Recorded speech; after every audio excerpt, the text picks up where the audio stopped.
танаас гарах үгнийг бүрээр дамжуулан нэрээ алдаршуулах болтугай гэсэн юм. Бидэнд амар тайвныг, авралыг өгсөн. Хайраараа биднийг дүүргэсэн, хайраараа удирдсан. Таньда талархъя гэсэн. Эзэн Есүсээ бидний төлөө амиа өгсөнд баярлалаа. Бидний төлөө цовдлогдож 3 хоногийн дотор амьсан таньда баярлалаа.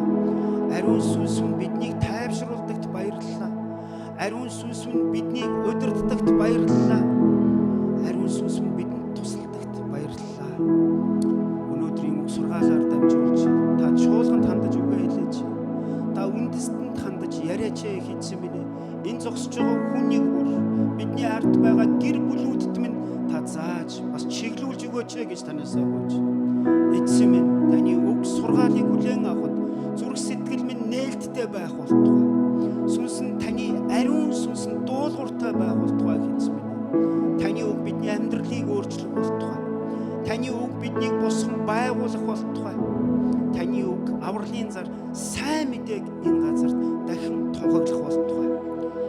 Танд маш их баярлалаа. Өнөөдөр өргөлөө өргөсөн. Өнөөдөр итгэмжтэйгээр эзний үйлчлэл зогсож байгаа хүн нэг бүрийн гэр бүлүүдийг Есүс Христийн агуу нэрээр өрөөн залбирч байна.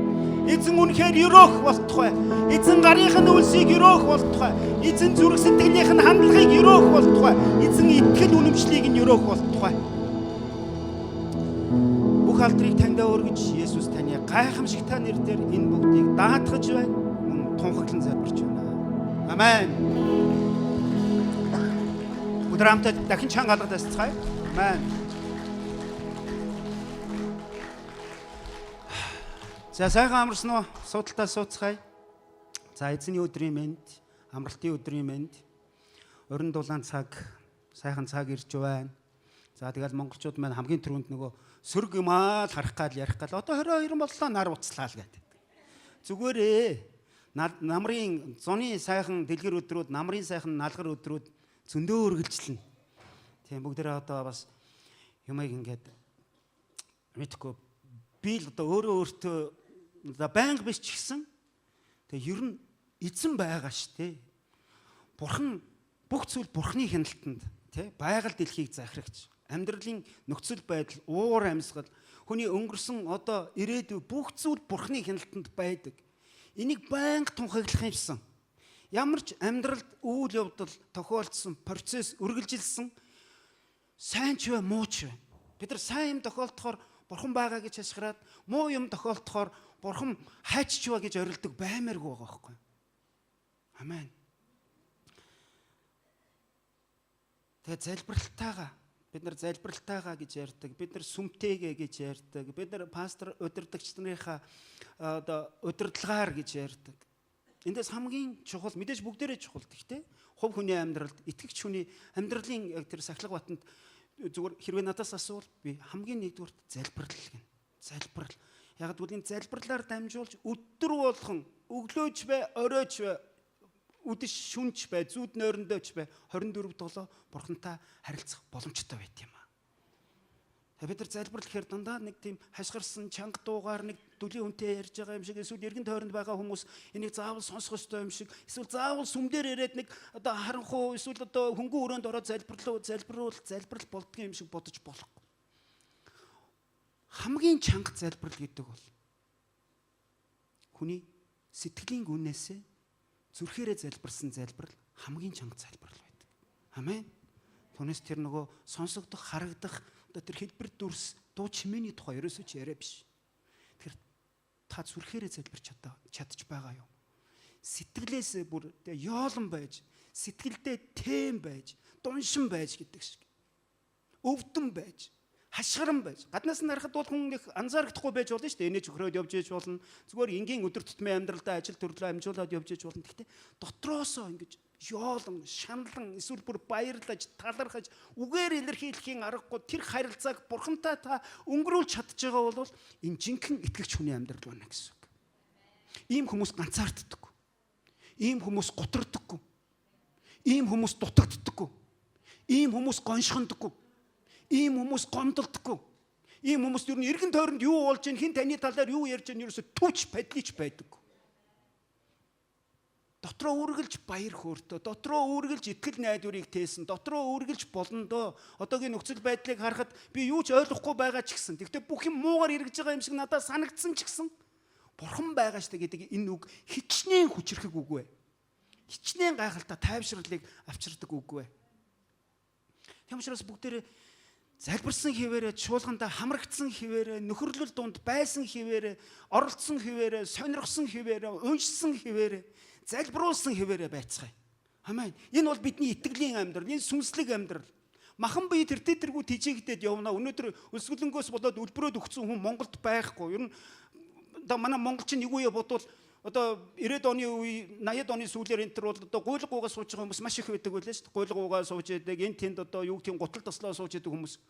Эсвэл аригчд дүүрэн, нөгөө өвгөнтийнх нь, нөгөө тараншааных нь, нөгөө одоо багзаал барсынхан ч гэдэг юм уу. Байнгын л нэг ийм проблемтэй хүмүүс байлаа шүү дээ бид нар ч. Дүүнэр бол мэдэхгүй байх.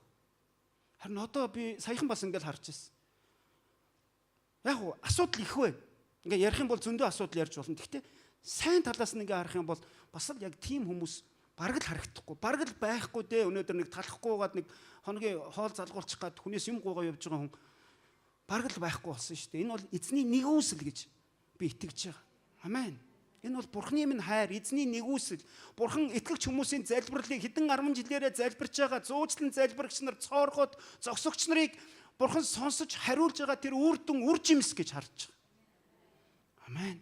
Тийм учраас бүгдээрээ ирчээ алдахгүй бай. Тийм ээ. Та хурдан биш байж болно. Гэхдээ удаан ч гэсэн урагшлна гэдэг бол энэ өөрөө амжилт байдаг. Энэ өөрөө оролцоо байдаг. Энэ өөрөө итгэлийн амьдралд та оршин байгаагийн баталгаа юм аа. За тэгээ өнөөдөр бид нарт одоо амжих амжихгүй тухай ярих гэж байна. Би өнөөдөр бас нэлээд ийм том одоо урт том ч урт сэдвэр энэ Египтийн 10 гамшиг та нар сонсч байсан тий. Египтэд учирсан, тохиолдсон, Бурхан илгээсэн 10 гамшиг, 10 цээрлэл. Ийм Библиэлд байдаг маш одоо хүмүүс итгэгч хүмүүс ингээд анх уншихад үгүй ийм юм бас байсан байж, ийм юм бас байдгаа. Энэ яагаад юм бол яагаад энийг яаж ойлгох вэ гэж анх би энэ Египтийн одоо 10 гамшигын талаар уншиж байхад ойлгохгүй маш их байсан байхгүй. Харин өнөөдөр би чадах ятгаараа та бүхэнд өөртөө одоо хүлээн авсан бас өөрийнхөө итгэж үнэмсэж байгаа тэр сэдвэр Библийн үгээр та бүхэнтэйгээ хуваалцахыг зорьсон юм. Амен. Тэр Египт гэдэг бол мэдээж дарлагч орн, колончлогч орн гэдгийг бид нар Библиэс мэдж байгаа. Хуучин гэрээний гитлэл ном. Хуучнаар бол Египтээс гарсан гэдэг түүх. Хэрвээ энийг бид нар өнөөдөр унших юм бол яг энэ 10 гамшигтай холбоотой бүлгүүдийг унших юм бол энэ маш олон бүлгүүд бөгөөд энэ нэг цагийн дотор бид нар зөвхөн уншсараа л таарна. Тийм учраас би эхнээс нь эхлээд та нартайгаа бас яг юу гэж одоо тохиромоор байна вэ гэхээр та нар гитлэл номын 3 дугаар бүлгээс 12 дугаар бүлгийг дуустал гэртээ очиод нэг цаг гаргаад уншаарай гэж би та бүхнээсээ хүсмээр байна. Гитлэл номын хэдээс эдгэн үү? 3-аас 12-ыг дуустал та бүхэн маань яг энэ болж байгаа процесс, яг энэ одоо Библиэд бичигдсэн түүхийг энэ хэдийгээр Египтэд одоо ирж байгаа цээрлэл, гамшиг, шийтгэл гэж бид нар уншиж байгаа боловч энэ Израилийн ард түмэн, Израилийн ард түмний ард байгаа Бурхны минь тухай түүх юм аа. Бурхны минь зан чанарыг, Бурхны минь эрх мэдлийг, Бурхны минь тэр хичнээн одоо шудраг бас нэгүүлсэнгүй байдлыг хүртэл харуулсан ийм үүх түүхийг өнөөдөр бид нар ярилцах гэж. Тэгэхээр би эндээс яг гол ишлэлүүдийг унших байх. За магадгүй бид нар яг энэ нэг цаг хүрэхгүй хугацаанд дотор 10 гамшигыг яг дуусгаж амждгүй мэхэд та бүхэн маань зөвшөөрсөн ёсороо гэртээ очиод үргэлжлүүлээд уншиж дуусгах нь. Яг тэгвэл бүлэг өөрөө энэ түүх өөрөө урт. Бид нар зүгээр ингээд нэг дурдаад явж болох боловч бид нар бас ойлгож аммаар байна. Агуулгыг энэ учрыг нь олмоор байна. Хүмүүс ярьдаг те. Гэхдээ би учрыг л олчмоор байна. Би яг яагаад гэдгийг тэг ямар учраас ер нь юуны төлөө яг ийм зүйл болоод байгааг болсныг мэдмээр байна гэдгийг өнөөдөр энэ бидний хамгийн гол зорилго байх болно гэсэн.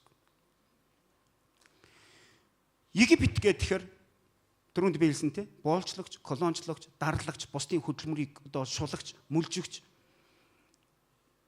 ийм үндэстэн тухайн үедээ. Мэдээж одоо бол өөр тухайн үед. Тэгээ Египтийн дарлалд Израилийн ард түмэн 400 гаруй жил байсан гэж бид нар түүхээс мэддэг. Яг бид нар монголчууд манжин дарлалт 200 гаруй жил байсан гэж ярьдагтаа чи яг адилхан шүү дээ. Энийг хин ч үгүйсэхгүй. Манжин дарлалт 200 гаруй жил байсан гэж тэгэхээр тийм манай түүхийн хичээлээр үзчихсэн. Манай монголч бас яг тийм байсан байлээ гэдэгтээ яг адилхан Египтийн боолчлолт 400 гаруй 430 жил гэж зарим теологч тооцоолсон байдаг. Байсан. Тэгээд энэ дарлагдсан ард түмэн хаанаас эхлээд ийм анханасаа ийм дарлагдсан ард түмэн байсан юм уу? Анханасаа ийм боолын хувь тавилантай байсан юм уу? Үгүй. Та нар хэрвээ санаж байгаа бол Йосеф өөрөө фараоны одоо дэд ерөнхийлөгч хоёр дахь хүн тэр Египт даяараа тэр Йосеф хичнээн одоо хүндтэй нэр алдартай дараа нь тэр өөрийнхөө төрөл төргсөд тэр олон гэр бүлүүдийг өөрөөр хэлбэл тэр үндэс угсаага овг аймага аавыгаа ах нарыгаа бүгдийг ингээд дүүгээд дагуулад Египт нутагт сууршгаар ирсэн тэр цаг мөч бол өөр. Сууршгаар ирсэн тэр цаг мөч бол өөр. Тэд нар яг зочид мэд тийм байр суурин дээр байсан анх. Тэднэрт газар тариалан эрхлэх, газар нутаг одоо хувааж эзэмших. Тэгээ ер нь тэнд маш хүндэтгэлтэй зочдод бид нар яаж ханддаг вэ? Айлд зочин ирэхэд ямар байдгүй яг л тийм байр суурин дээр байсан. Харин 100 жилүүд 10 жилүүд өнгөрөх тусам эцэстээ нөгөө хүндтэй зочид чинь эцэстээ 400 гаруй жилийн дараа юу болж хувирсан бэ гэхээр боол болж хувирсан. Маш их нөгөө үнэгүй ажилчин одоо анги үнэгүй хөлс хүчийг нь ямар ч үн өртөггүйгээр мүлждэг, сордог тийм харилцаанд энэ он удаан жилийн турш яваад орсон. Яг тэр үед Бурхан Мосег дууддаг. Бурханы ууланд хонь хариулж явж байгаа Мосетой Бурхан ярьдаг. Би та бүхэнд Библийн Гитлэл номын 6-гийн 5-аас 8-ыг уншиж өгье. Би Египтийн боолчлолд орсон Израилийн хүүгүүдийн yoolохыг сонсож гэрээгээ саналаа. Тиймээс Израилийн хүүгүүдэд ингэж хэл. Би эзэн Египтчүүдийн хүнд ачаан дороос би та нарыг гаргаж тэдний боолчлолоос та нарыг чөлөөлөх болно. Сунгасан мотор болон агуу ялс шийтгэлүүдээрээ би та нарыг аварна. Тэгээд би та нарыг ард түмнээ болгож би та нарын Бурхан болно. Би та нарыг Египтчүүдийн хүнд ачаан дороос гаргасан Бурхан эзэн чинь гэдгийг та нар мэдэх болно. Би Авраам, Исаак, Яаковт өгөхөөр тангаргалсан тэр газарт та нарыг аваачиж түүнийг та нарт өв болгон өгнө гэсэн. Мөн Гитлэл номын 4-р бүлгийн 21-с 23-р ишлэлийг би уншия. Эзэн Мосед чи Египтэд буцаж очиод гарт чинь миний өгсөн бүх гайхамшигыг фараоны өмнө үйлд. Харин би түүний зүрхийг хатууруулж тэрээр ард түмнийг явуулахгүй. Тэгэхэд чи фараонд эзэн миний ууган хүүгэн бол Израиль. Тиймээс би чамд миний хүүг явуул. Тэр надад үйлчлэг гэсэн боловч чи түүнийг явуулахаас татгалцсан. Үзэгтэн би чиний хүүг ууган хүүгүүнийг чинь ална гэж айлдаж байна хэмээн хэл гэвэ гэсэн. За энд одоо юу болж ийнө гэхээр Мосег угаасаа сонгоцсон байсан. Хэрвээ та нар санаж байгаа бол Мосег төрөхтөн сагсан тийгээд зигсэн дунд тавиад нөгөө Израиль хүүгүүдийг аль гэсэн тушаалтай тэр фараоны цэргүүд буюу одоо тэр Египтийн ард түмнөөс Мосегийн ээж нь хүүгээ хамгаалж одоо өөрийнхөө чадах одоо боломжит бүх хувилбараараа хүүгээ одоо нууж байгаа сүултээ боломжгүй болонгууд нь сагсан тийгээд одоо нийл мөрний ирэг дээр зигсэн дунд авчиад тавьсан игч Мосегийн игч Мириам нь холоос одоо харж агаад фараоны гүнж ирээд Мосег одоо олж авахыг хараад тэгээд ингээ үйл явдал үргэлжлэдэг. Мосе 40 жил фараоны ордонд Египтэд амьдраад дараа нь 40 жил Медианы талд хонь хариулаад дараа нь 40 жил цөлд ард иргэдтэйгээ улс үндэстэнтэйгээ тэнүүчилдэг ийм түүхийдийг бид нар мэдчихэв.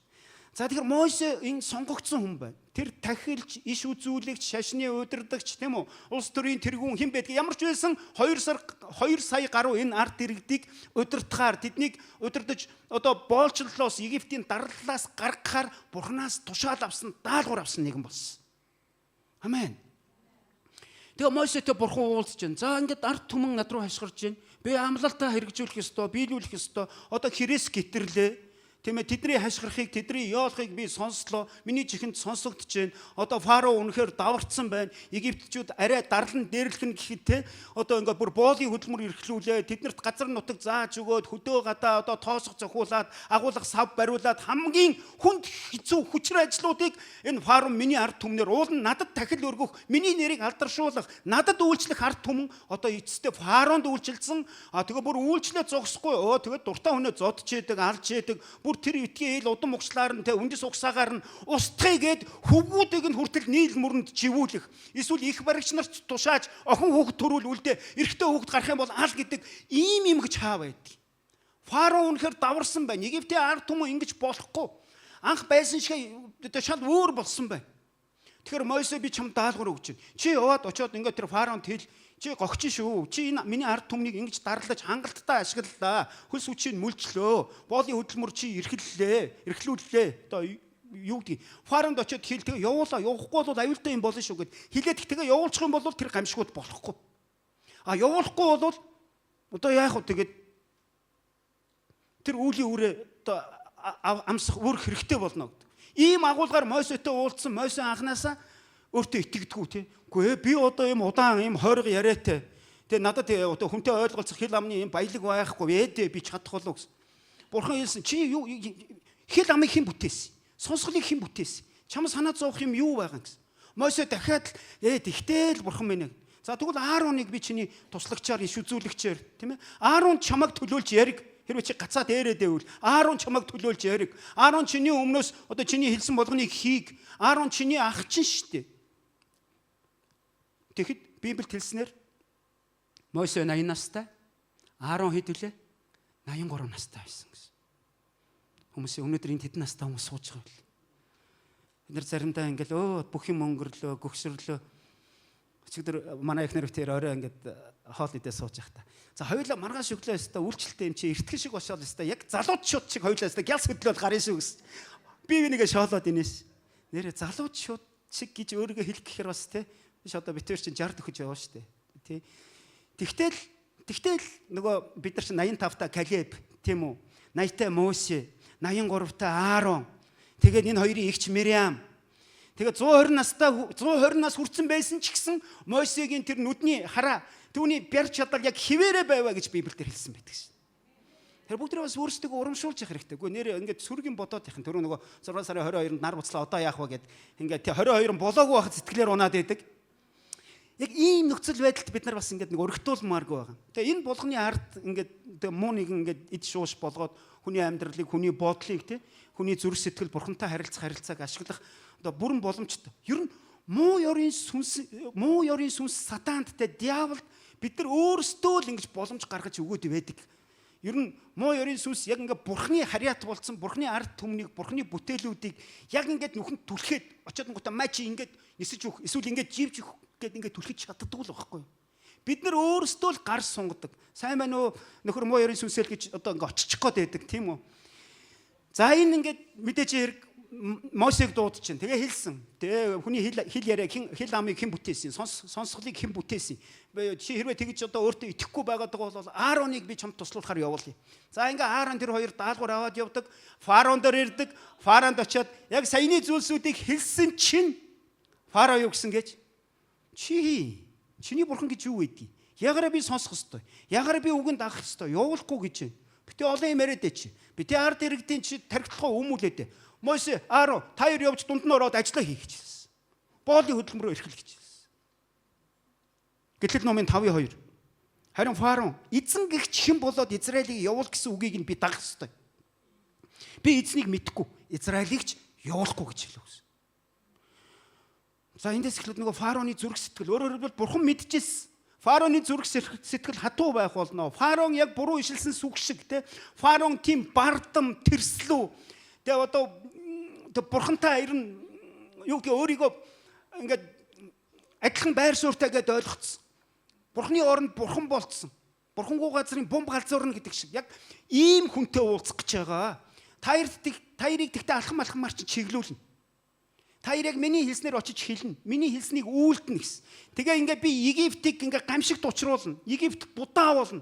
Тэгээ тэд нар намайг эзэн гэдгийг мэдэх болно гэж хэлсэн. Би өөрийн ард иргэдийг тэндээс гаргана. Миний ард иргэд надад тахил өргөн, надад алдрыг өргөн. Надад үйлчлэн Фараонд биш гэж хэлсэн. Ингээ ихний гамшигыг явуулж. Ихний гамшиг усыг цус болгов. Гэтэл 7:17-оос 18-ыг би уншия. Иймээс эзэн айлдч байна. Намайг эзэн гэдгийг чи үүгээр мэдэх болно. Үзэгтэн би гартаа байгаа таягаараа нийлийн усыг цогхоход тэр нь цус болон хувирна. Нийлд буй загас үхэж нийл мөрөн өмхирч Египтчүүд нийлээс ус уухаасаа гутх болно гэж хэлээ гэв. Гэтэл 7:20-21 Моше Аароноор эзний тушаасан ёсоор үйлдэв. Тэр таяга өргөж Фараон болон албат нарынхын нүдний өмнө Нилийн усыг цогсонд Нилийн бүх ус нь цус болон хувирв. Нилийн загас үхэж Нил өмхирсэнд Египтчүүд Нилийн уснаас ууж чадахгүй боллоо. Египтийн бүх газарт цус байваа гэсэн. Өөрөөр хэлбэл Нил мөрөн гэж юу вэ? Одоогийн Нил мөрөн бол Африкийн 11 орны дундуур уурсдаг. Дэлхийд яг уртаараа, урсгалаараа 2 дугаарт ордог. Амазон мөрний дараагаар ордог Нил мөрний тухай ярьж байна. Тухайн үед Нил мөрөн байсан. Одоо ч Нил гэдэг нэрээр ингэ байж байна. Энэ мөрний усыг ууж, энэ одоо цэвэр усных нь ундрах, тийм үү? Энэ одоо усан дээгүүр усан тээвэр хийж, магадгүй далайн бүтээгдэхүүн олборлож, худалдаж, тэр цэнгэг усаараа одоо тэр сайхан одоо голын мөрний усаараа газар тариалангаа усалж, ер нь Нил мөрөн гэдэг бол тэдний амьдралын баталгаа байсан байна Египтчүүдийн хувьд. Тэгээд энэ хамгийн одоо энд хэлэгдэж байгаагаар бол тэд нар энэ Нил мөрөнгөө шүтж, өөрөөр хэлбэл Нилийн бурхад гэж байсан байна. Нилийн бурхад, агуу Нил мөрний бурхад буюу Хапи Изида гэдэг. Одоо өөрөөр хэлбэл лусын хаан, лусын хатан гэдэг шиг, лусын дагна гэдэг шиг. Бид нар өнөөдөр Христ итгэгч хүмүүс яг иймэрхүү төрлийн сэдвүүдийг аль хэдийн мартцсан. Юун одоо галын бурхан, газрын одоо усны бурхан, ойн савдагч гэдэг юм уу? Бид нар яг энэ хэллэгүүдийг ингээ аажмаар мартсан. Яг гэвэл бид нар Библиэл уншдаг. Бид нар Библиэд байгаа зүйлд л итгэдэг. Бид нар залбирахтаа ганцхан бүтээгчд залбирдаг болохоос биш бид нар байгальд нь залбирдаггүй. Бид нар одоо байгалаас юм гуйдаггүй. Бид нар мал амьтны баримл гэдэг юм уу, мал амьтны одоо байгаа тэр дүр төрхт нь очиж мөргөж тэндээс аврал гуйдаггүй байхгүй юу? Харин яг энэ Египтчүүдийн хувьд Бурхан энэ 10 гамшигыг илгээх нэг шалтгаан нь өөрөө энэ байсан. Яагаад Нилийн усыг цус болгох гэж? Яагаад дараагийн гамшигуд нь ингээ бид нар уншихаар ямар сони юм бэ? Яагаад мэлхий гэж? Яагаад шавж гэж? Яагаад ялаа гэж? Яагаад тахал гэж? Яагаад буглаад хатиг гэж? Яагаад түнэр харанхуй юм бэ? Яагаад ууган хүүхдүүдийг нь бүгдийг нь ууган гэсэн болгоныг Бурхан авахар болов? Энэ болгон өөрөө утгатаа, агуулгатаа, юмд учир, суманд гिचэр монголчууд ярьдаг тийм үү? Энэ зүгээр нэг одоо байж яснаа нэг тийм ард иргэдийг ингээ зовоомор санагдаад зовооцсон биш. Зүгээр Бурхан хийх ажилгуудаа тэ өөрийнхөө сүр бярыг харуулсан зүйл биш байхгүй юу? Эсвэл энэ зүгээр нэг байгалийн гамшиг, газар хөдлөлт, галтуул дэлбэрэлт, цунами, шорон шуурга, тэр одоо зогсоо зайгүй одоо аянга захилгаан мөндөр орох байгалийн гамшиг биш юм. Энэ бол бодиттой, бүр бодлоготой, дистаралтайгаар, бүр дараалалтай шүү. Эхнээс нь уснаас нь эхэлж. Энэ Нилийг шүтдэг байсан, Нилийн бурхад гэж нэрлэсэн Хапи бурхан, тэр Изида бурхан, тэднийг одоо тэр агуу хүчрхэг мөрний бурхад нь өөрсдөд нь амьдрал хайрладаг, өөрсдөд нь баялаг өгдөг, өөрсдийнх нь одоо ургац газар тариалан шууд тэр гол мөрний бурхадтай холбоотой гэж үздэг байсан. Энэ бүтээгчийн доорн бүтээлийн одоо өргөмжилсэн тэр ард иргэд рүү Бурхан өөрөө бүтээгч гэж хинбэ гэдгийг мэдүүлэхээр хамгийн ихний гамшиг бол усыг цус болгож. Ус гэдэг бол ойлгомжтой, тийм үү? Ус гэдэг бол ойлгомжтой. Бид нар энэ туулгалаа жишээлбэл ингээд сүйтлүүлэхийг бид нар хүсдэггүй хүн болгонд ургуцдаг. Туулын бургас битээ завчаад бай. Туулын бургасыг битээ устгаад бай. Тэгэд энэ туулгал чинь өөрөө ингээд явсаар хагаад энэ бидний нөгөө нэг одоо их цэвэр усны сангууд, цэвэр усны маш олон энэ байгууламжууд чинь туултай маань шууд холбоотой байдаг. Гэтэл яг энэ Нил мөрөнд яг ингэж дахиж шүтдэг байсан. Өөрөөр хэлбэл Бурхан өөрийгөө бүтээгч гэдгийг, байгалыг бүтээсэн, хүнийг бүтээсэн, тийм үү? Бурхан өөрт нь л зөвхөн хүмүүс алдрыг өргөх ёстой гэдэг ийм шалтгаануудаас өөрийнх нь ард иргэдийг, ард түмнийг сонгогдсон угсаагийн доромжилж, дарлаж, боолчилж байгаа энэ болгоныг ойлгуулах цаг нь болсон учраас одоо Фараон руу илч төлөөлөгчөө илгээж сонсоод явуул, үгийн дагуу үйлд, хэрвээ үгүй болвол чи болон чиний гэр бүл, ард иргэд чинь, улс үндэстэн чинь аимшигтай аюулд учрах гээд байна гэсэн энэ мессежийг өгч байна. За ингээд Нил мөрөн цус болсон. Нил мөрөн цус болсон. Аарон таягаараа очиод хүрсэн. Очиод сануулсан тийм үү? Сануулаад ирсэн фараон сонсоогүй түүний зүрх гатуурсан байсан. Тэгээ Аарон таягаараа хүрсэн. Таягаараа хүрмэгц нөгөө цэнгэг ус чинь. Нөгөө одоо загас жирааха байрдаг далайн бүтээгдэхүүнүүд нь тэнд язганж яадаг нөгөөтг чинь өмхирч эхэлсэн. Цус болоод өмхирсэн. Тэгээд тэр өмхирсэн загаснууд нь тэр эргэн тойронд байгаа өнөр танарнч байт юм уу те. Энэ болгоно Египтчүүдийг амьдрах тэр усыг хэрэглэх ямар ч болцоогүй болгосон.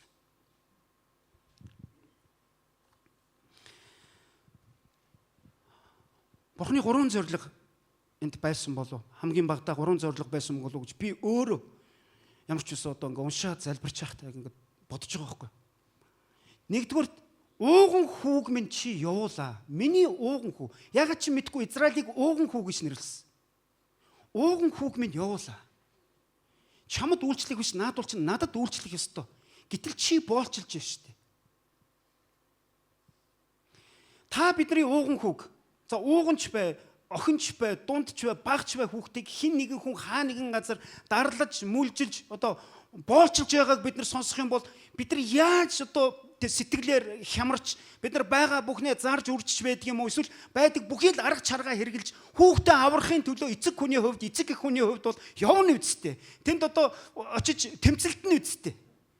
Гэтэл бурхан яг адилхан миний хүү ийм байх ёсгүй. Израиль гэдэг нэртэй миний ууган хүү ийм хувь тавилангаар явах ёсгүй байсан юм. Чи явуул фараона.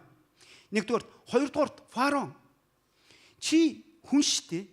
Чи бурхан биш. Египтчүүд Египтийн соёл иргэншил. Тухайн үеийн одоо тэр одоо шашин шүтлэг нь фараоныг яг бурхантай энэ зэрэгцүүлээ тавьчихсан. Бурхан гэд үзсэн. Тэгээ бурхан гэд тооцсон. Фараон бол бурхан. Өөр ямар ч яриа байхгүй. Та нар дээр үеийн одоо хувьсгалаас өмнөх үеийн киног харж байхад нөгөө богд хааныг те кинон дээр гардаг. Богд ирлээ, богд заларлаа гээл сунаж унаад л одоо унаж мөргөөд л те тэнд нөгөө цацсан боорцог эдээ будаан дээр нь алалцаал те тэнд биенийхээ дээр гიშгцээл нөгөө нудрагаараа нүдэлцээл тийм үү. Хин хүчтэй нь хин бяртаа хин хурдтай нь очиж тэр боорцогноос нь авах юм бол ёстой бурхны ишиг хүртчихлээ. Богдын мутраас адис авчих юм бол эсвэл бараа сүрийг нь харчих юм бол тэгэл тэр жилдээ ёстой ерөөс алцахгүй. Нөгөө тунгалаг тамир дээр итгэлт баян те. Итгэлт одоо хиддэг удаага байлээ. Богд хааны мутраас нь чөлөө, юунаас нь чөлөө, хормоноос нь чөлөө гişиг хүртгэхээр тэдг удаага очиод буцаж явна гэдэг ингээд тунгалаг тамир кинон дээр зохиол дээр гардаг шүү дээ.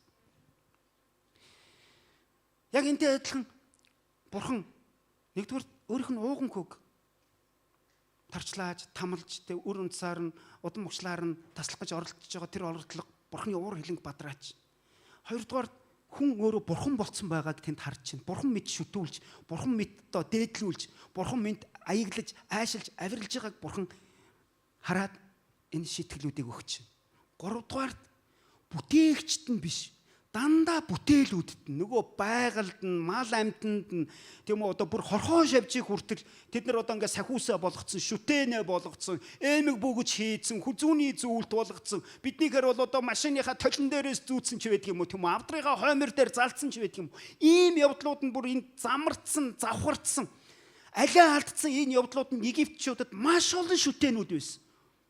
Юм болгоныг л одоо шүтдэг, юм болгоныг л авар нь хамгаална гэж итгэдэг, юм болгоныг л одоо хүн хүсснээрээ бараг шахуу тийм үү. Би энийг бурхан гэж би итгэж гин гэсэн болгоноо бараг бурхан болгож хөшөө баримл барьж тэд нартаа одоо юу гэдгийг идэ будаага өргөж нийл мөрний хүртэл хайпи эзэда гэсэн ийм нийлийн бурхтуудтай нийлийн агуу хүчрхэг бурхад бидний хизээч одоо усны хомсдолд оруулахгүй хизээч энэ одоо гол мөрийн ширэхгүй тийм учраас хизээч бид нар одоо тариа будаагаар хомсдохгүй гэдэг энэ итгэлийнхэн эсрэг усыг цус болгож. Ус нь өмхирсэн. Библиэд хэлснээр бол ус өмхирсэн загас жарахаа бүгд өгсөн. Ерөөсөө цэвэр ус олдохгүй байсан учраас Египтчүүд бүр аргаан барахтаа эргэн тойронд газар ухаж эхлэвэ гэсэн. Газар ухаж эхэлсэн тэр газар ухсан ч гэсэн ашиг тусыг ерөөсөө олоогүй. Хачирхалтай нь Илбчид гэж байсан. Яг фараоны ордны элбчид буюу яг Египтийн тийм элбчид одоо эд шидтэнгүүд бөө зайрангууд ч гэдэм үү тэгээ удхан одоо манай монголчуудын нэг тийм юм мэддэг юм үздэг тийм өвдстэй хүмүүсийг нэрлэдэг шүү дээ. Яг тэрнтэй адилхан фараоны элбчдийг фараон дуудсан. Мосе 12 та хоёр зөвхөн ингэж чадна гэж бодоод байгаа юм уу? Та хоёр сая хараа надад ингээд тэр бурхнаа итгүүлэхийн тулд чи ингээд Мосе таяга хайсан те. Одоо Аарон чи таяга хайсан те. Тэгсэн чиний таяг могоо болсон. Одоо харж аль миний элбчид наашир. Аль та нар таяга хаятах. Та нар уншаарай. 3 дугаар бүлгээс ахуулаад уншаарай. Та нар таяга хаятах. Нөгөө элбчтэн таяга хайсан. Яг нөгөө Аароны таяг могоо болдог шиг элбчтийн таяг могоо болсон. Санаж гэнэ үү? Тэгэнгүүт фараон одоо одорч байгаа байхгүй. За тэр юу ярих вэ? Та нарын чаддгийг чадж байгаа биз? Тэр энд ямар ч бурхны сүр хүч мүч байхгүй нэгэд. Тэгээ тэдрийг явуулсан. Тэнгүүт бурхан за очиод Нийл усыг нь цус болгоотох гэсэн. Өмгөөрүүлээд гэхэд. Үхүүлээд. Тэр цэнгэг усных нь одоо их сурвалжаас нь их ус үрээс нь салгаатах наадуулаа гэсэн. Тэгсэн хажиргалтай нь элбчид хурж ирээд бас усыг улаан болгоцсон. Тэгэнгүүт фараоны зүрх дахиж хатуураад за тэр хардаа миний элбчид ч гэсэн ийм болгож байгаа биз. Араас нь одоо 2 дахь гамшиг явж. Удаах гамшиг мэлхий. Гитлэл номын 8:1-4. Эзэн Мосед фараонд очиж түүнд эзэн ийхүү айлдж байна. Миний ард түмнийг явуул. Тэд надад үйлчлэн. Хэрв чи тэднийг явуулахаас татгалзуул үзэгтэн би бүх нутаг дэвсгэрийг чинь мэлхийгээр цохино. Нийл мэлхийгээр язганаж тэдгээр нь гарч ирээд ордонд чинь унтлахын өрөөнд чинь орон дээр чинь чиний албатнаар ба ард түмний чинь гэр оронд чиний зууханд гурлийн савнд чинь орно. Чамд чиний ард түмэн болон бүх албат нард дээр чинь мэлхий гарч ирнэ гэж хэл хэмээн айлдваа гэсэн. Сонсоог учраас 2 дахь гамшиг. Мэлхий. Яагаад мэлхий гэж? Яагаад далайн бусад өөр амьтан байгаагүй юм бэ? Яагаад тэр өмхөрсөн одоо тэр бохирдсон уснаас энэ мэлхийний дараа энэ бидний ингээд тоолж чадах хэмжээнд магадгүй одоо юу гэдгийг 1 сая мэлхий, 10 сая мэлхий, 1 тэрбум үгүй. Энэ тоо томшгүй их мэлхий. Тоо томшгүй их мэлхий яг команд авсан юм шиг тэндээс гарч ирж байгаа. Энэ үйл явдлыг ярьж байна. Мэдээж яг команд авсан ертөнцийн ерөнхий захирагч, ертөнцийн ерөнхий бурхан, эзэн, командлагч команд өгсөн учраас тэндээс тоо томшгүй, тоолж баршгүй мэлхийнүүд өмгөрсөн уснаас гарч ирсэн. Тэд нар гарч ирээ зүгээр нэг эрэг хаваар гэдэг юм уу, ойр орчмын тэр одоо ай сав газраар тэд нар тогтоог. Тэд нар яасан бэ? Библиэд хэлсэн чинь ерөөсөө хааны ордонд ч энэ мэлхийнүүдээс цугдах боломж олдог. Өөрөөр хэлбэл тэр нөгөө гурил эсэгдэг сав, нөгөө одоо хөргөгч, пэж, юу байдгийн тийм ээ, сав суулга, тогоо шанах хүүхдийнх нь, нараа хүүхдийнх нь үлгийн дотор, орон дотор нь өөрсдийнх нь хүнжил гуцанд хаасайгу Египтийг мэлхий дүүргэсэн. Мэлхий гэхээр бид нар яг тийм их олон мэлхий дунд мэдээж байж үзээгүй л дээ. Гэхдээ мэлхий гэхээр бид нар мэдэн штэ тий одоо хөдөө гадаа явж байхад намагтай газарч байт юм уу? Хэцүү байхгүй. Ингээ харахад ч хэцүү, барихад тий ер нь ийм айдас төрмөр. Яагаад мэлхий юм бэ? Хикет. Хикет гэдэг нэртэй химэлшвтэй. Мэлхий толгойтой эмэгтэй хүний биетэй аз жаргал бэлгэлдэг, баяр хөөргийг өгдөг, хүүхдгэн хүнийг хүүхдтэй болгодог химэлшвтэй. Баримл. Нөгөө Египтчүүдийн олон шүтэнүүдийн нэг хикет гэдэг бурхан гээд нөгөө тгтэрээ очихоор одоо бас өөр улс орнуудад байдаг манай Монгол орнд ч бас яг мэрсэр тэр хаданд очио мөргчих юм бол тэр модонд очиод тэр модыг одоо шүтчих юм бол тийм үү тэр уул усанд очивол тэр уснаас тэр аршаанаас үрдчих юм бол хөвгттэй болчихно.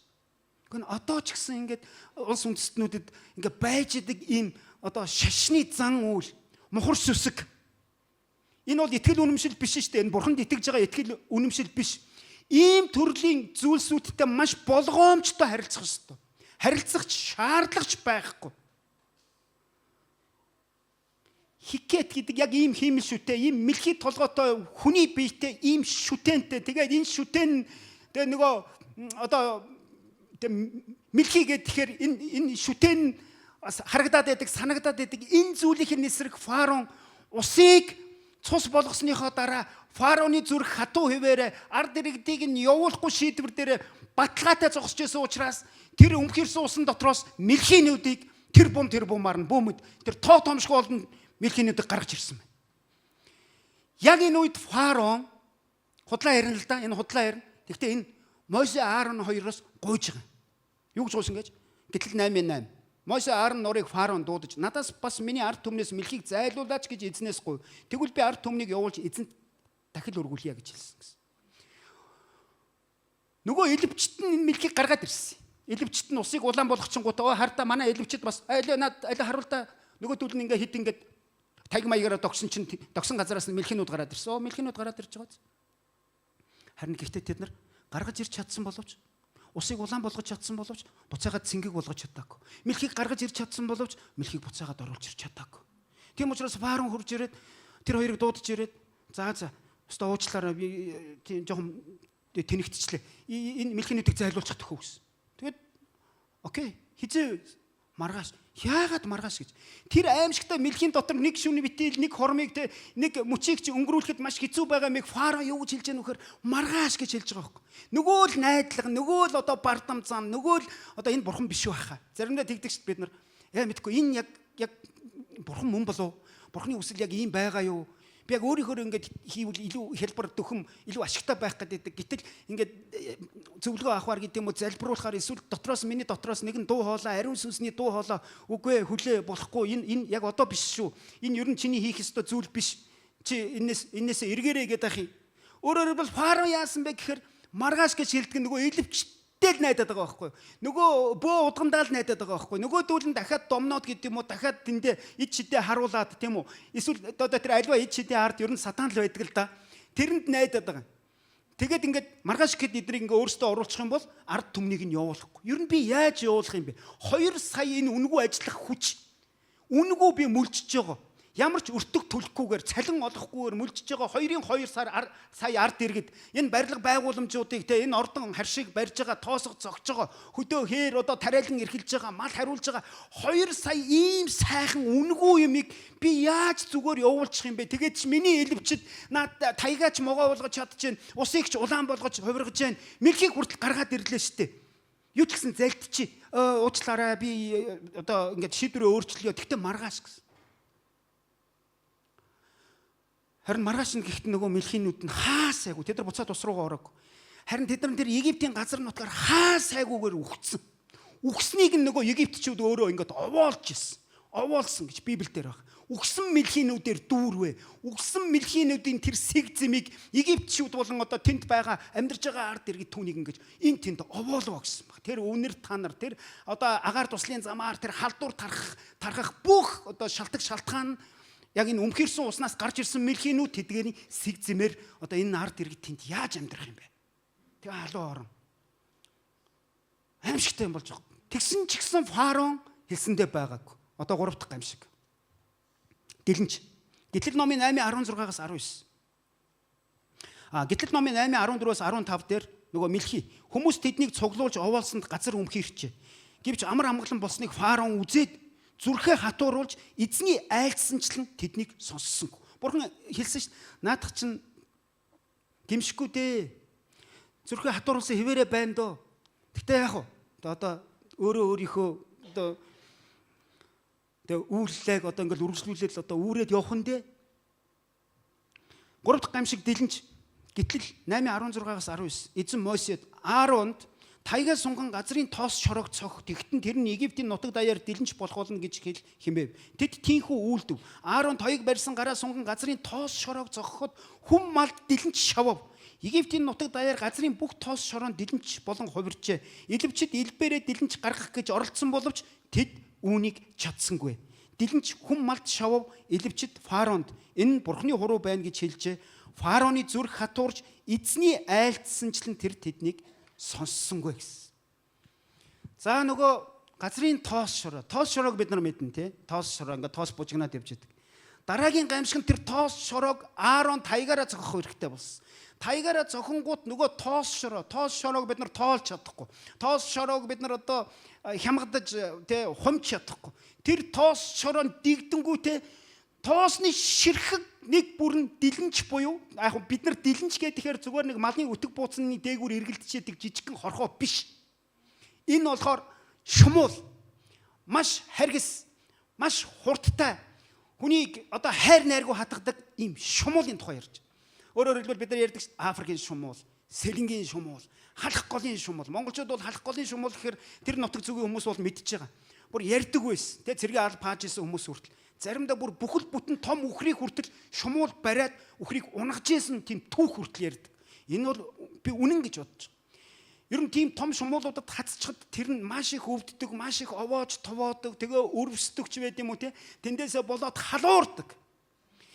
Тэгэхээр энэ дэлэнч нэртэй ийм аимшигтай олон одоо шавж шумуул одоо маш их хурдтай хурж ирж хүмүүсийг хатгадаг тэр хааны ордонд ч яг ялгаа байхгүй түүнээс сухдах боломжгүй ийм гамшигыг Фараоны дуулуургүй байдлаас нь болж Египтийн ард түмэн рүү бурхан илгээж.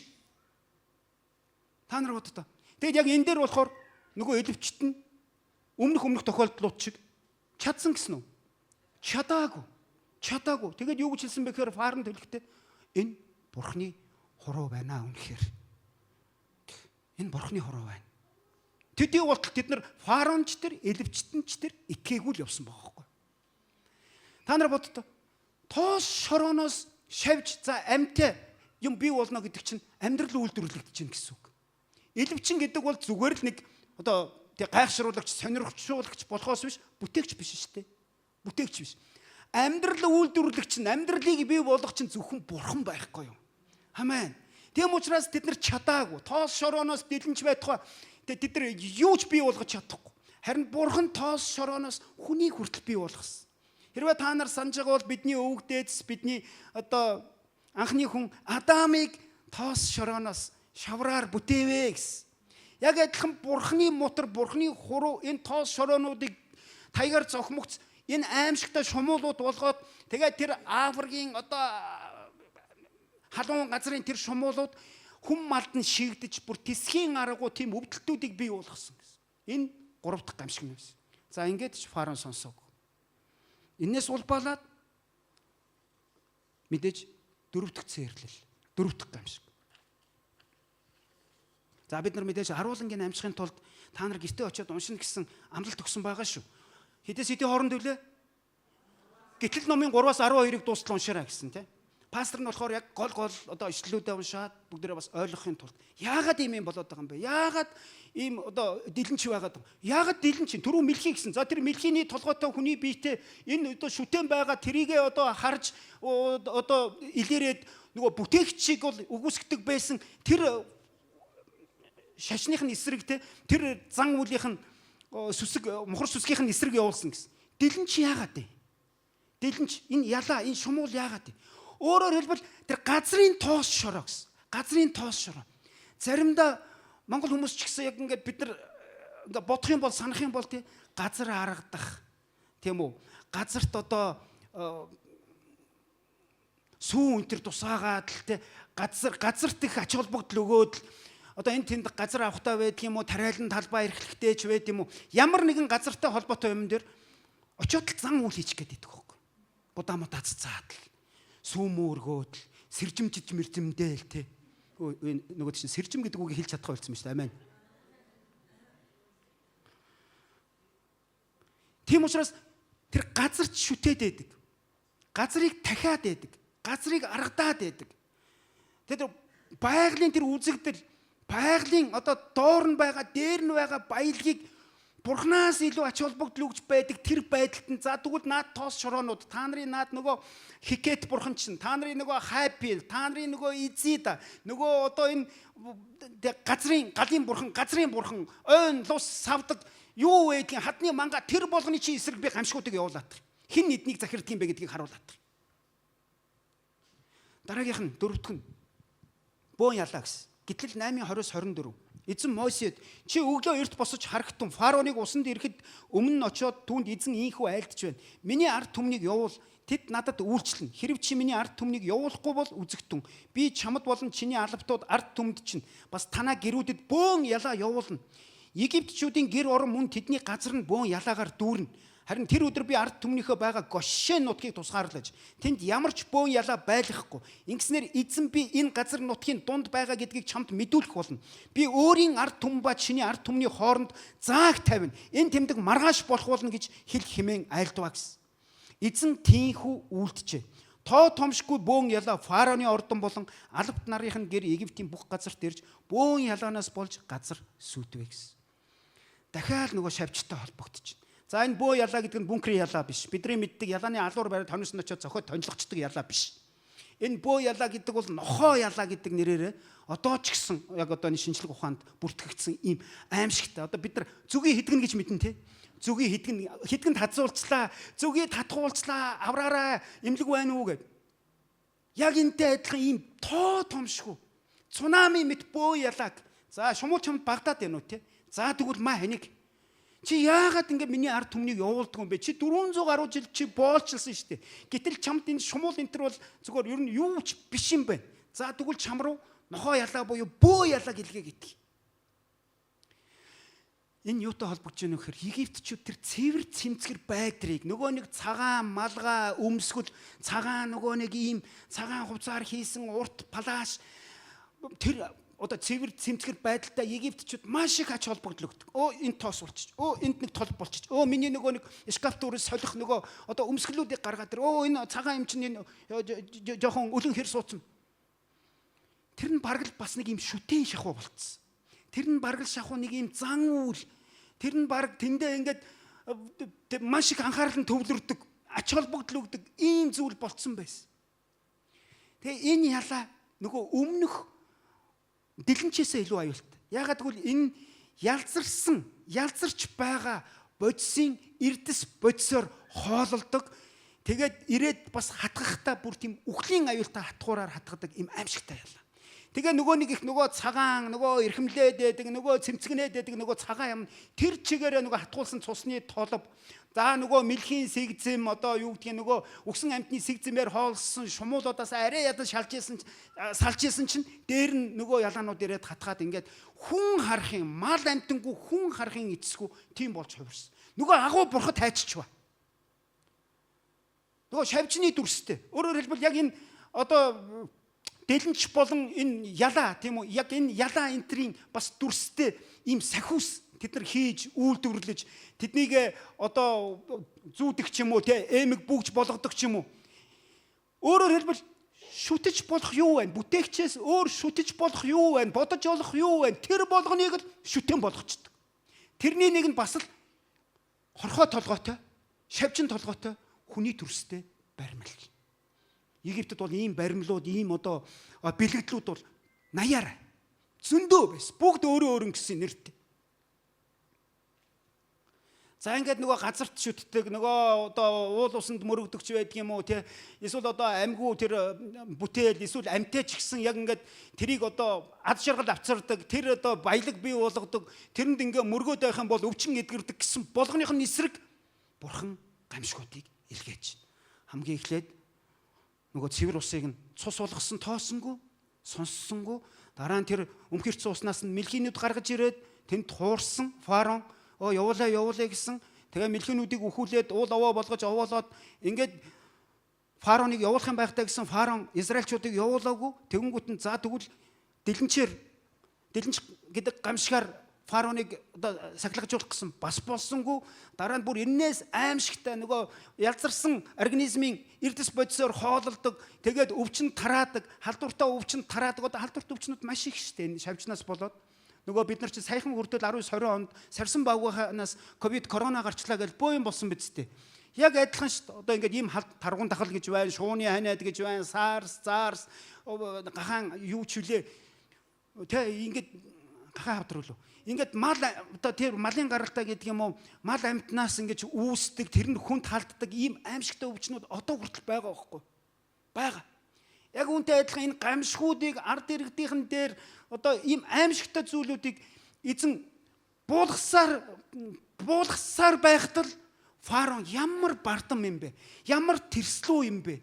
Ямар тэг бурхантай байр суурь булаацалдаг тэг өөрийгөө бурхан гэд бүрэн итгэцсэн тэг өөрт нь одоо байгаль дэлхий мал амтан хорхоо шавж хүртэл ус хүртэл одоо өөрт нь захирагдана эсвэл захирагддгүй маа гэхэд өөрийнх нь хэлснээр болно гэж итгэсэн энэ итгэл үнэмшил нь 4-5 дахь гамшигыг 90 эртэл байсаар л байхгүй. Ард иргэд нь бүр сөхөрч дууслаа штэ. Бүр юучгүй болтлоо Египт нутаг будаа болж байгаа байхгүй.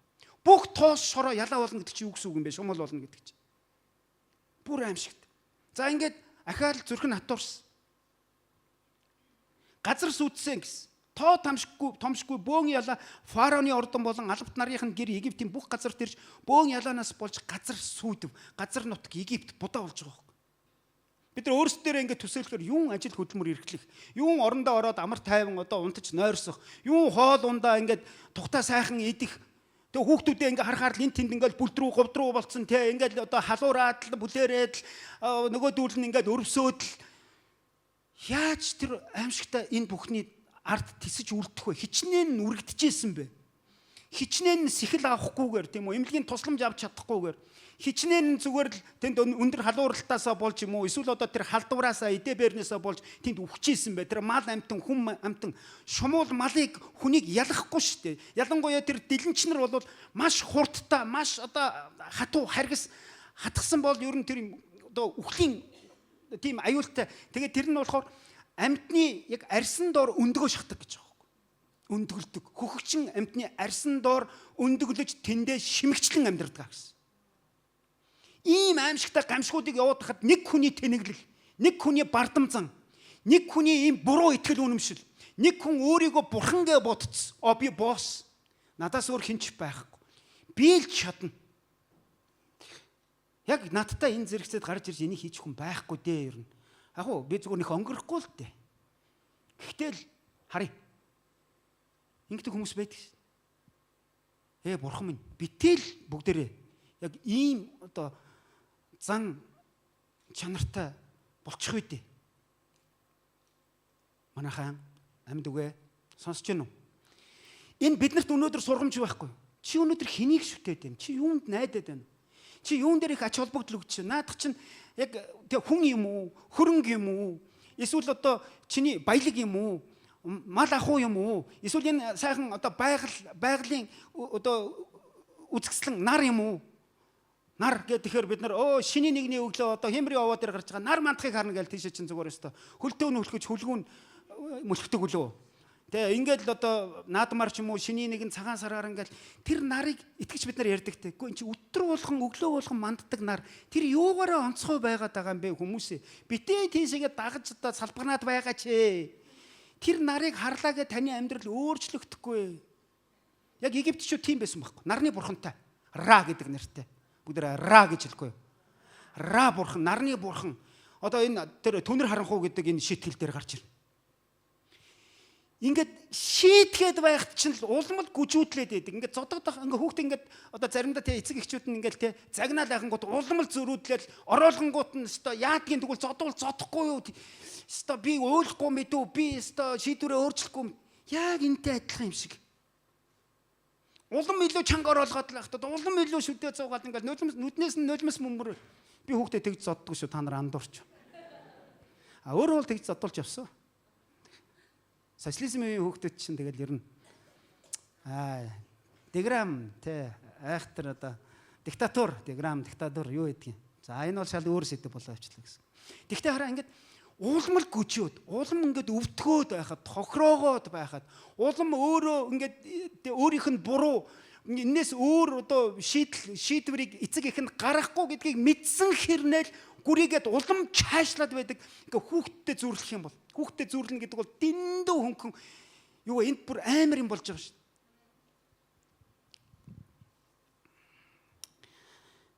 Хаана явсан? 4 дахь гамшиг те. Одоо 5 дахь гамшиг. Малын тахал. Гэтэл 9:1-7 эзэн Мосед Фаронд очиж түнд еврейчүүдийн бурхан эзэн миний ард түмнийг явуул. Тэд надад үйлчлэн.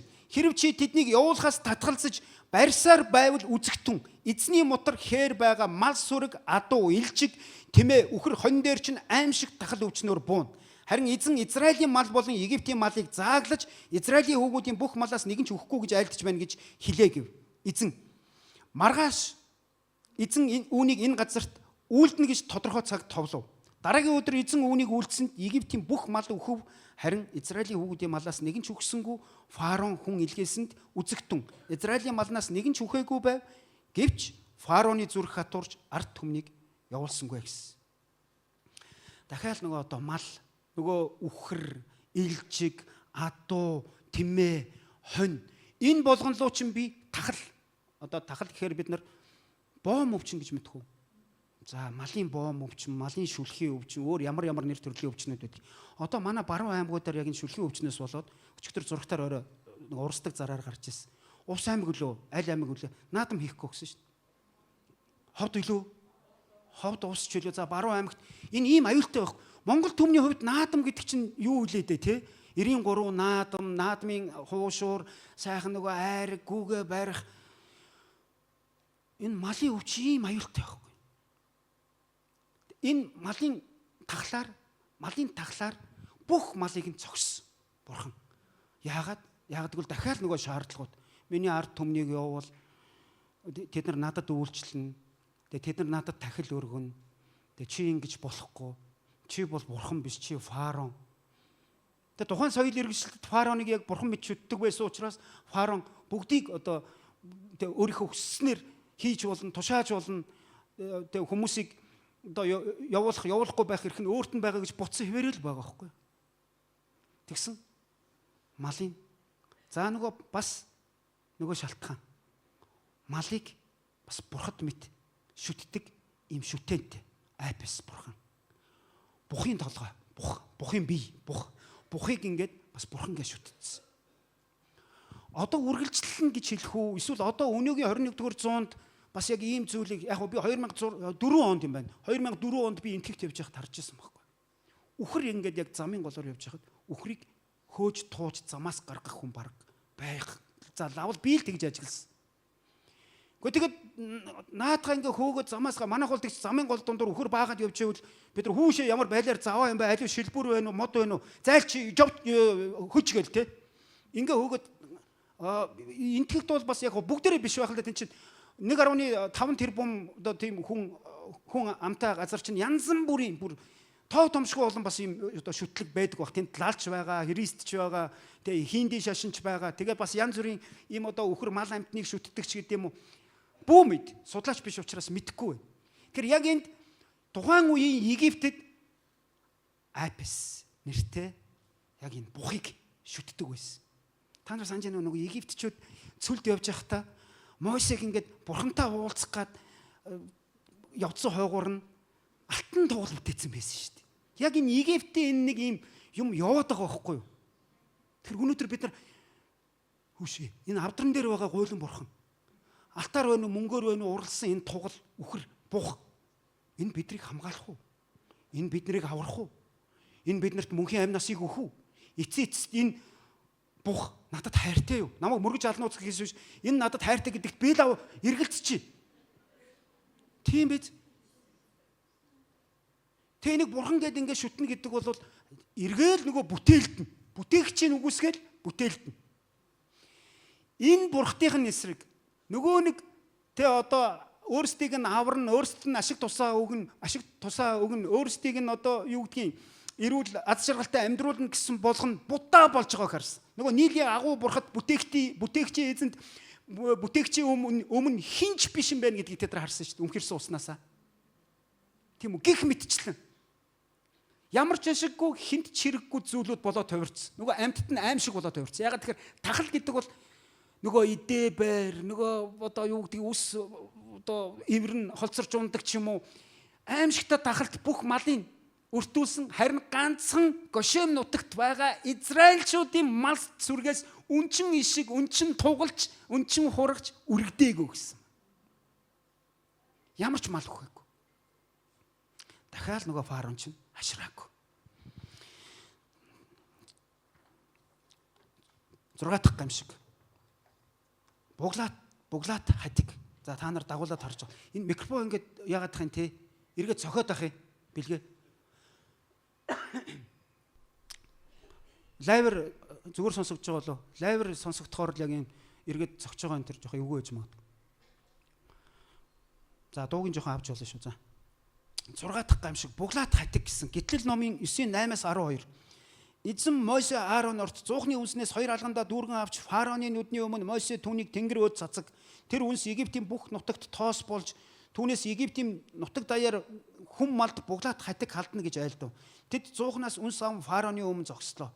Мосе түүнийг тэнгэр өөд цацсанд хүм малд буглаат хатиг халдав. Илбчид ч буглаат хатигнаас болоод Мосегийн өмнө зогсож чадсангүй. Учир нь илбчдэд бүх Египт хүнд буглаат хатиг халдсан болоо. Эзэн фараоны зүрхийг хатууруулв. Мосед эзний айлдсанчлан тэр тэднийг сонссонгүй.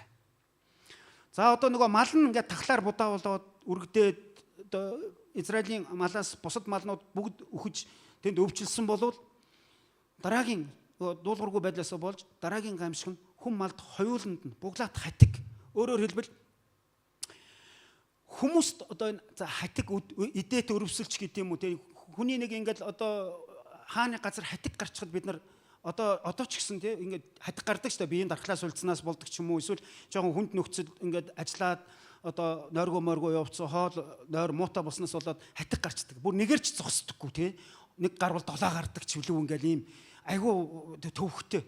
Тэгээ заримдаа тэр нь өөрөө тоохгүй яваад байх юм бол мис засалд ортох шүү дээ.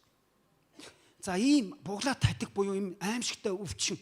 Яагаад заавал хатиг юм бэ? Яагаад заавал ийм идээд өвдөгдөг, халууруулдаг, бүр одоо тэ өхүүлдэг ийм аимшигтай зүйлээр эзэн цохох болов энэ ард иргэдийг.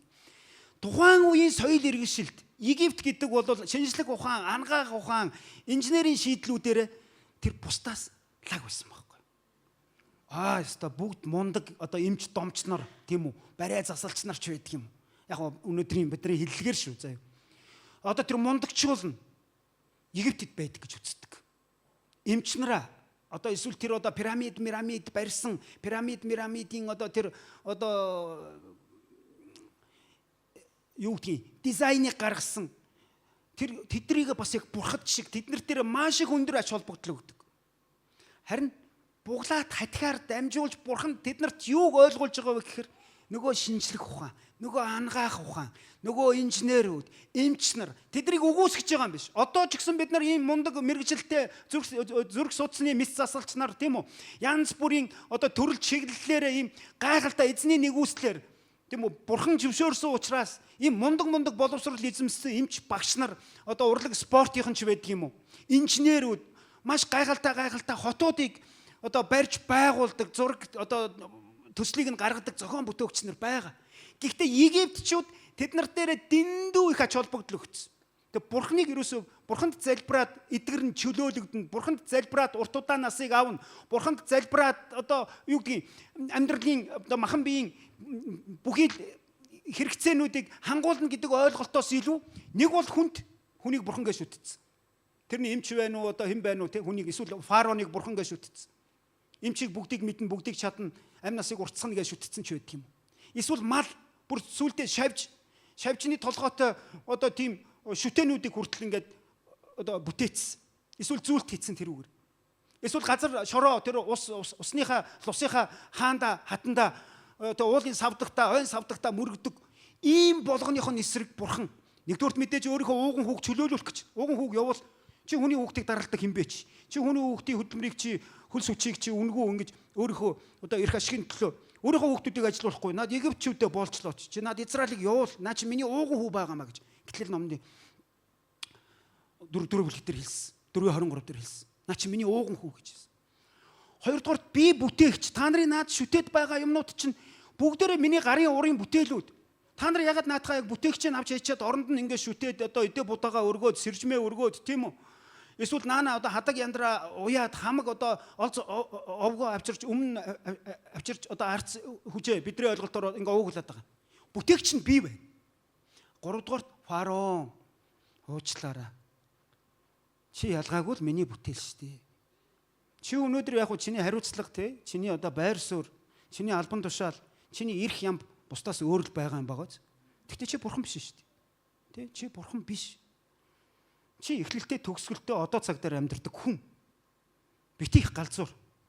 Маргааш юу болохыг чи мэдгүй. Тийм учраас зүгээр над Моше Аарон нарын хэлж байгааг хийчихээ.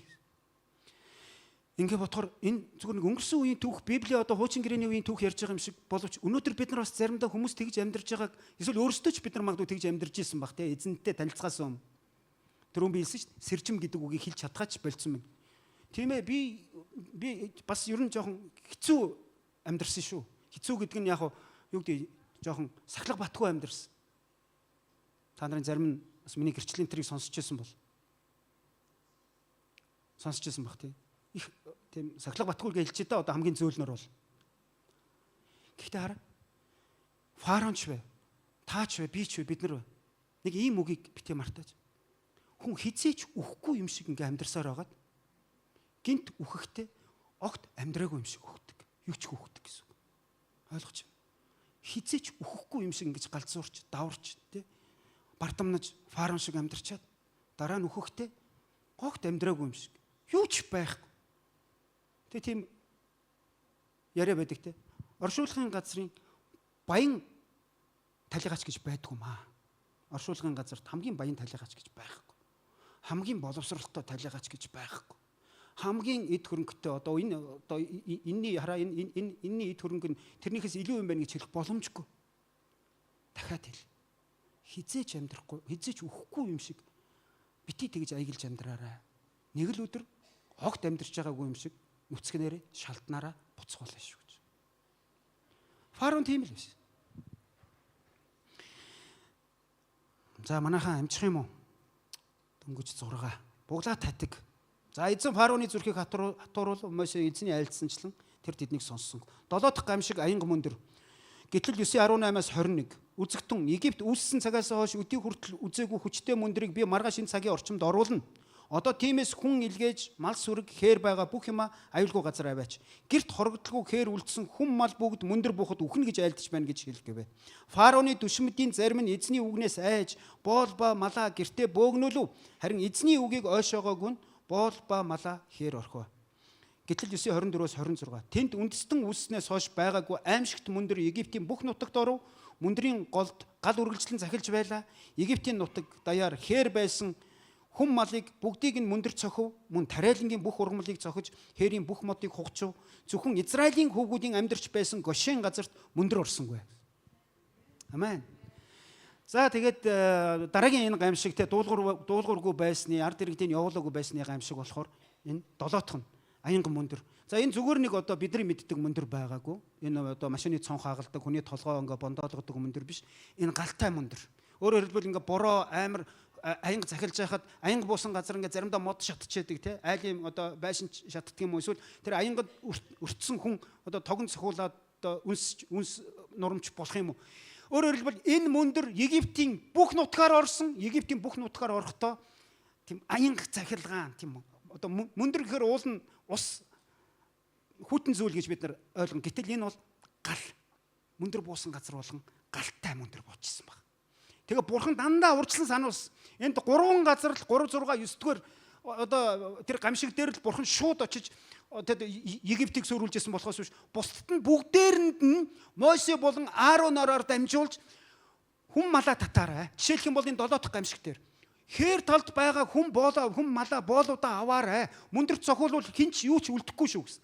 Сонссон зарим нь аврагдсан, сонсоогүй нь тэндээ үргэлжсэн гэж хэлсэн. Сонсоогүй. Тэгээ энэ мөндөр юуг бодоо болгосон бэ гэхээр нөгөө инженерийн байгууламжууд, нөгөө орон гэр, нөгөө тариалангийн талбай, нөгөө бут ургамал модыг бүгдийг энэ мөндөр будаа болгосон баг. Моднууд үндэс үнцрээр хүчтэй аадар бороо мөндөр аянга цахилгаанд энэ тэнд ингээд юу яадаг штэ. Телевиз зурагтаар гардаг те. Үндсээрээ ингээд сух ингээд огл авагдчихсан байдаг. Тэгээ энд бол Египт даяараа тийм гамшиг бас. Харин Гошен нутаг нөгөө л Израильчуудын байгаа газар ерөөсөөч мөндөр ороогүй. Дуулал номын 91-ийн 1 бүгдээ намайг дагаад тунхаглацгаана. Дуулал 91-ийн 1 3 за би ихлээд уншия. Хамгийн дээд нэгний халхавчнд оршигч нэгэн төгс хүчит нэгний сүүдэр дор амьдрнаа. Амен. Амен. Гайхалтай хамгийн дээд нэгний буюу бидний бүтээгч эзний халхавчнд оршигч нэг нь төгс хүчит түүнийхээ сүүдэр доор нь амьдрнаа гэсэн. Египтчүүдийн амьдарч байгаа яг тэр Гошен нутгийн дээгүүр 2 сая орчим египтчүүдийн амьдарч байгаа газар тэр орчмын газар бурхан ингээд мутраараа хамгаалтсан мөндөр оруулахгүй. Харин өөр газрууд нь аянга мөндөр уур ус бууж тэнд гал гарч тэнд хүмүүс мал баянч бай, ядууч бай, боолч бай, эзэнч бай бүгд үргэж яхад Гошен нутагт өөрөөр хэлбэл бид нар гэсэн үг. Амен. Эзэнд итгэдэг. Түүнийхээс халхавчнд байдаг. Түүнийхээ сүүдэр дор байдаг. Түүгээрээ бид нар хаацайлдаг биднэрт юу ч тохиолдоогүй гэсэн үг. Амен. Амен. За зарцаа 8 дахь гайхамшиг зарцаа. Гэтэл номын 13-аас 6. Мосе Аароноор фараонд очиж түүнд еврейчүүдийн бурхан эзэн чи миний өмнө номхорхоос хэдий хүртэл татгалцсаар байх вэ? Миний ард түмнийг явуул тэд надад үйлчлэнэ. Хэрв чи миний ард түмнийг явуулахаас татгалзуул үзэгтэн. Би маргааш нуцаг дэвсгэрт чинь зарцаа оруулна. Хинч газрыг харж чадахгүй бодол тэд газрын гадаргууг бүрхнэ. Мөндөрт цохигдоогүй үлдсэн талбайг чинь тэд цөлмөж хээр ургаж байгаа бүх модыг чинь эдэн. Тэд чиний гэрүүд бүх албатыг чинь гэр хамаг Египтчүүдийн гэрийг дүүргэн. Энэ нь чиний эцэг мөн эцэг өвгөт чинь энэ газар амьдрсан өдрөөс өнөө хүртэл үзэгдээгүй зүйл болно гэж айлдаж байна гэв. Мосе эргэж фараоныхаас гарлаа гэсэн. Өөрөөр хэлбэл нөгөө мөндөрт одоо бүр цохиулаад, хугараад, нугараад те үндэс суураараа нэг жоох юм үлдсэн юм гэж бодох юм бол зарцаа оруулж байна одоо. Энэ зарцаа бүр нам хийн. Бүр дуусгана. Бүр наад зарцаа чинь үлдэгдлийг нь цөлмөөд ингээд одоо Египт даяараа ямар ч идэх тариа будаагүй болчихно гэсэн үг. Тэгээ фараон явуулсан гэж бодож байна уу? Фараон явуулаагүй. Фараон энэ дээр бас хуурсан байгаа. Фараон хуурахтаа за явуулъя. Ард иргэд нь ч шаардсан. Ард иргэд нь хүртэл шаардсан байхгүй. Явуулаач наад хүмүүсээ. Тэгээ бүгдээ эндээс уншия те. Гэтэл 17-оос 11. Фараоны албатнаар нь түнд энэ хүн хэр удаан бидэнд өрөх болох юм бэ? Хүмүүсийг нь явуулаач. Тэд бурхан эзэндээ үйлчлэг. Египт сүрсэн болохыг та мэдэхгүй байна гэж юу гэв. Ингээ ард иргэд нь одоо тисэн гэхэд яаж тисгүй гихчээр фараоныхоо талбай дээр гараад жагсаал хийж байна. Фараоно болдоо чи өөрийнхөө юм зүрүүд бардам зангаасаа болж те өөрөө ингээд ордон дотор чинь ч гэсэн наад гамшгуудаасаа тойрч чадахгүй байгаа үсттэй.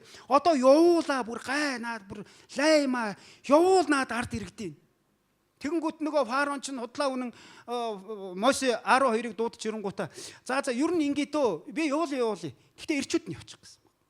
Хүүхдүүдээ эмэгтэйчүүдээ үлдээгээд ирчүүд нь яваад цөлд очиод бурхандаа дахил өргөчих гэдэг. Мэдээж та бид нар хүүхдээ тийм аимшигтай газар үлдээгээд явах уу эцэг эхчүүд? Явахгүй шүү дээ. Фараон ямар муухай арга зээл хэрэгжилж яах вэ гэхээр бүх ирчүүд нь одоо хэдэн 100 мянга хэдэн одоо тэр ирчүүд өрхийн тэргүүнүүд явлаа гэхэд эхнэр хүүхдийнхээ араас эргээд ирнэ гэдгийг тэр чинь мэдээд байгаа байхгүй. Энэ өөрөө юу гэсэн бэ гэхээр түүний зүрх хатуу хിവэрээ, түүний зан зөрүүд хിവэрээ, тэр өнгөрөө бардам хിവэрээ байгаа учраас дараагийн гамшиг болчихно гэсэн үг. 9 дахь гамшиг түнэр харанхуй. За пастор байн цаг руугаа хараал. Та нар унтаагүй үстэй. Тийм. Сайхан морсороо юм болоогүй үстэй тий. Гэтэл 10:21-с 23 эзэн Мосед Египтийн газар дээгүүр харанхуй нөмөрхийн тулд гараа тэнгэр өөд сунг гэж айлдав. Мосе гараа тэнгэр өөд сунгахад Египтийн бүх нутагт 3 өдрийн турш түнэр харанхуй болов. 3 өдрийн турш тэд нэг харсангүй хинч байрнаасаа боссонгүй. Харин Израилийн хамаг хөвгүүдийн амьдарч байгаа газар гэрэлтэй байваа. Түнэр харанхуй энэ зүгээр нэг одоо саргу шүн ч юм уу эсвэл энэ зүгээр нэг тог тасарсан явдал биш гэдгийг ойлгоорой. Ягаад гэвэл теологчдын бас хэлснээр судалж үзснээр энэ харанхуй хүний арьсны гадаргуу дээр хүртэл зарс хиймээр мэдрэгдмээр тийм аимшигтай харанхуй байсан гэж теологчд судлаачд үзсэн байдаг. Тийм амар хүн ер нь бие биенээ харах нь үгүй л те. Байрнаасаа ч хөдөлж чадахгүй тийм амар харанхуй 3 хоногийн турш Египтчүүдийн газар нутагт Египтчүүдийн байгаа газар байсан боловч харин хэний гэрт гэрэл байсан гэсэн бэ? Израильчүүдийн гэрт Гошен нутагт амьдарч байгаа Израильчүүдийн гэрт гэрэл байсан. Тэр гэрлийг хараад тэр гэрэл рүү явъя. Энэ Есүс гэдэг чинь гэрэл юм байна. Христийн чинь гэрэл давс муу юм байна. Тэдний байгаа газар руу очие. Сүмд нь очиж үзье. Тэд нартай хамт залбируулъя гэд тэр Египтчүүд хүссэн боловч фараон бас явуулаагүй. Заримыг нь тэр одоо таслан зогсоож бас алж устгаж яасан гэж теологчд үзсэн байдаг. Тийм аимшигтай харанхуй. Хүний арьсан дээр хүртэл ингэж одоо бид нар ярьдаг би зарцаамаар зарс хиймээр шар ус биеийн бүх ус шар ус босмоор гэд зарим нэг юмыг зүүрлэхдээ бид нар ярьдаг. Яг үүнтэй адилхан ийм харанхуугаар зогсон. Нөгөө нарны бурхан хайцсан, Ра бурхан хайцсан бай. Нөгөө наранд шүтдэг, нөгөө нарандаа тахидаг, нарлуу хараад л ингээд одоо ямар нэгэн өргөл одоо цацлаг мацлаг үлддэг. Тэр юмных нь эсрэг бурхан гамшигыг илгээч. Тэгээ энэ бүлэг дээр фараон Мосег дуудаж яв эзэнд үйлчил харин хонь ба өхөр сүрэгч нь үлдэг хүүхдүүд чинь ч та нартай хамт яв гэж хэлв. Хашрахгүй юм. Тэ нөгөө төрүүнийх дээр нь болохоор ирчүүд нь яв хүүхдүүдээ үлдээ гэдгсэн. Тэгсэн одоо бүр ингээд дахиад энэ гамшигын дараа болохоор явж үз зүгээр гэл. Тэгээ цаана дахиад нэг юм аваа үлдчих. Үхэр хоноо үлдээчихээ өгсөн. Өөрсдөө явчих. Ерөөсөө хашрахгүй. 10 дахь гамшиг уугнуудын өхөл. За хамгийн сүүл нь уугнуудын өхөл. Мосе эзэн шүн дунд Мосе хэлж байна. Эзэн шүн дунд би Египтийн дундуур явна. Синтидэ залрагч фараоны ууган хүүгээс эхлэн Теремийн ард байгч шивгчний ууган хүү хүртэл мөн бүх малын ууган төль буюу Египт газрын ууган бүгд өөхөх болно. Египтийн бүх нутагт урд өмнө байгаагүй бас хоошид хизээч үл гарах асар их уйлаан майлаан болно. Харин Израилийн хөвгүүдийн хүн малынхын эсрэг нохооч хуцаж бурахгүй. Ингэснээр Египт ба Израилийн хооронд эзэн зааг тавьсныг та нар мэдэх болно гэж альдж байна гэсэн. 12 дугаар бүлгийн 29-с 32 дугаар ишлэлийг би уншия. 12 дугаар бүлгийн 29-с 32. Шүн дөлөөр Синтидэ залрагч фараоны ууган хүүгээс эхлээд гяндан торигдогчийн ууган хүүг хүртэл хүн малын бүх ууган төль Египт газар дахь ууган бүгдийг эзэн цоглоо. Тэр шөнө фараон хийгээд бүх албат нь бүх египтчүүд боссон бөгөөд Египтэд асар их уйлаан майлаан боллоо. Учир нь үхэл хагцлал нүүрлээгүй нэг ч айл тэнд байсангүй. Шөнө нь Мосе Аарон норыг фараон дуудаж та нар болон Израилийн хөвгүүд босож миний ард түмний дундаас зайл. Та нар хэлснээрээ явж эзэнт үйлчил. Та нар хэлснээрээ хонь үхрээ аваад яв. Тэгээд намайг бас өрөөгөөч гэв. Өрөөгөөч гинүү?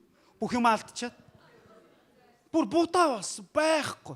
Ууган хүүгээ алдчихсан. Фараоноос ихлүүлээд одоо тэр ажилчин малчин бүгд ууган төль нөгөө одоо хоньны хураг те ямааны ишиг үхрийн тугал унаг баавгаан бамбарууш юу байдгийг хүний ууган гэдэг бол энэ ДНК байхгүй юу? ДНК энд ген явж байна.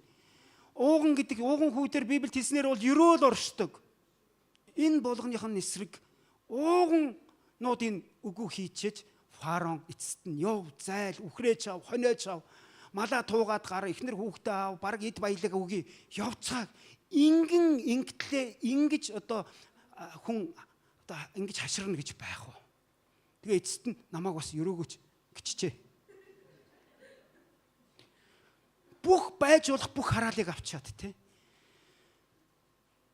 Тэгэхээр бид нар заавал ингэж мөлхөж байж эзэн дээр ирэх ёстой юу? Албатай юу? Заавал ингэж амьдралдаа тэр хор уршиг хохирлыг амсаж юучгүй болтлоо тийм үү өгүүрч ядуурч эсвэл архитан сохтуурч хамаг эрүүл мэндээ алдаж эсвэл энд тэнд одоо хүнийг малыг одоо гуйлыг мотор төмрөөр хийсэн юмд мөр гаргаж явчээж тэгээд эцэст нь хинч биш юуч биш хутганы эрмэг зааг дээр болоод ирэхээр эзэн байдаг болов гэж орж ирэх ёстой юм. Өнөөдрийн энэ Египтэд учруулсан Египт рүү илгээсэн 10 гамшиг биднэрт юуг бодуулах ёстой вэ? Би өнөөдөр Бурханаас илүү бүтээгчээс нь илүү бүтээлт. Би хичнээн юмд санаа зовж байгаа юм. Би хичнээн их юм би Бурханаас өөр хичнээн өөр одоо олон төрлийн юмд би итгэл найдвараа өгсөн байгаа бай. Энэ болгоныг хүм бүр дор бүрнээ бодож үзмээр юм шиг. Бүтээгчл бүгдийг шийднэ.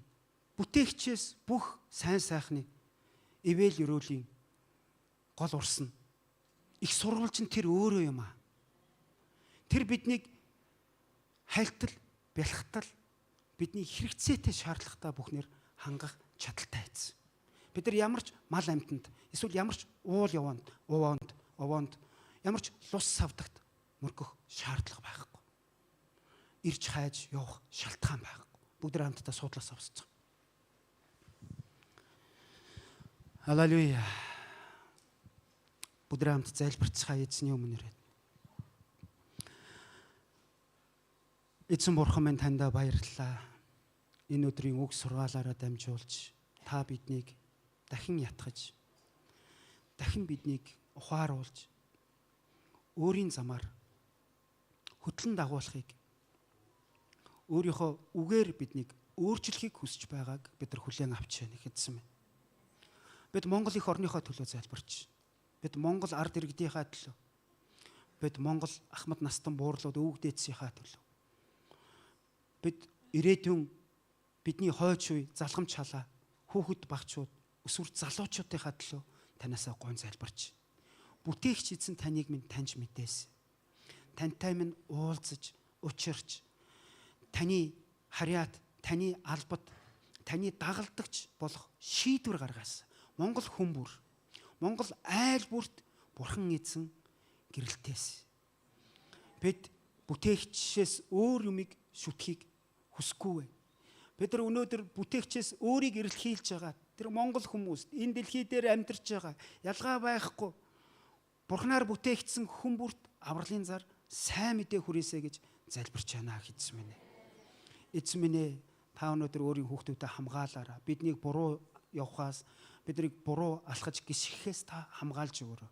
Эзэн минь өнөөдрийн бидний уншиж, өнөөдрийн хамтдаа сонссон энэхүү Египтчүүдийн, Израильчүүдийн энэ болгоны ард нь дээр нь байдаг Бурхны түүхийг сонсохдоо өнөөдрийнхөө амьдралыг танаар бас удирдуулах шийдвэрүүдийг гаргаж байна гэсэн мэт.